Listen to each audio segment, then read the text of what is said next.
एक साथ कई धमाकों से दहला इजरायल, 3 बसों में हुए विस्फोट, पीएम नेतन्याहू ने बुलाई आपात बैठक।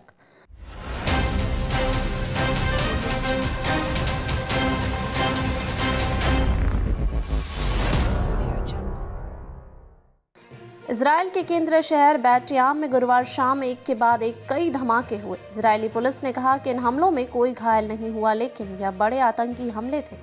पीएम नेतन्याहू ने विस्फोटों के बाद रक्षा मंत्री, सेना प्रमुख और शिन बेट और पुलिस आयुक्त से मुलाकात की। पुलिस ने एक बयान में कहा कि बेट याम में विभिन्न स्थानों पर हुए कई बसों में विस्फोट की जांच की जा रही है। हमलों में किसी के हताहत होने की सूचना नहीं। इजरायल के प्रधानमंत्री बेंजामिन नेतन्याहू ने गुरुवार को तेल अवीव के करीब बसों पर विस्फोटों के बाद वेस्ट बैंक में गहन ऑपरेशन करने के लिए सेना को निर्देश दिया, जिसे नेतन्याहू के कार्यालय ने बड़े पैमाने पर हमले का प्रयास बताया।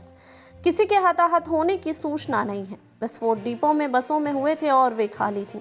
इजरायली पुलिस ने कहा कि तेल अवीव के बाहर 2 इजरायली उपनगरों में 3 बसों में विस्फोट हुए थे और 4 विस्फोटक उपकरण पाए गए थे। स्थानीय मीडिया ने बताया कि विस्फोटक डिपो में बसों में हुए थे और वे खाली थी। बयान में कहा गया कि संदिग्धों की तलाश के लिए बड़े पैमाने पर पुलिस बल तैनात किया गया है।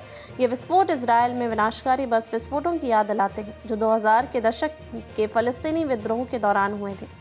हालांकि ऐसे हमले का अब दुर्लभ है। पुलिस ने बयान में कहा कि पुलिस की बम निरोधक इकाइयां अतिरिक्त संदिग्ध वस्तुओं की तलाश कर रही हैं। हम जनता से क्षेत्रों से बचने और किसी भी संदिग्ध वस्तु के प्रति सतर्क रहने का आग्रह कर रहे हैं। विस्फोटक 2 अलग-अलग पार्किंग स्थलों में 2 बसों में हुए। बेट याम के मेयर त्वजाविका ब्रॉट ने एक वीडियो बयान में कहा कि विस्फोट 2 अलग-अलग पार्किंग स्थलों में 2 बसों में हुए। ब्रॉट ने कहा कि इन घटनाओं में कोई घायल नहीं हुआ है। उन्होंने कहा कि विस्फोटों के कारण अभी भी स्पष्ट नहीं है। कुछ इजरायली नेटवर्क द्वारा प्रसारित टेलीविजन फुटेज में एक पूरी तरह से जली हुई बस दिखाई दे रही थी, जबकि एक अन्य में आग लगी हुई थी। इजरायली सेना पिछले 1 महीने से वेस्ट बैंक में बड़े पैमाने पर सैन्य अभियान चला रही है और उसका कहना है कि वह आतंकवादियों को निशाना बना रही है।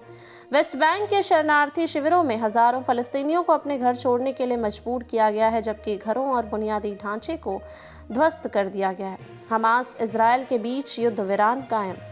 16 महीने की युद्ध के बाद फलस्तीनी आतंकवादी समूह हमास और इजरायल के बीच गाजा में नाजुक युद्ध विराम के बीच बस विस्फोटक हुए। इजरायल और हमास द्वारा उल्लंघन के आरोपों के बावजूद 19 जनवरी को लागू होने के बाद से युद्ध विराम कायम है। गुरुवार शाम इजरायल के बेट याम में हुए बस विस्फोटों ने सुरक्षा चिंताओं को और बढ़ा दिया है।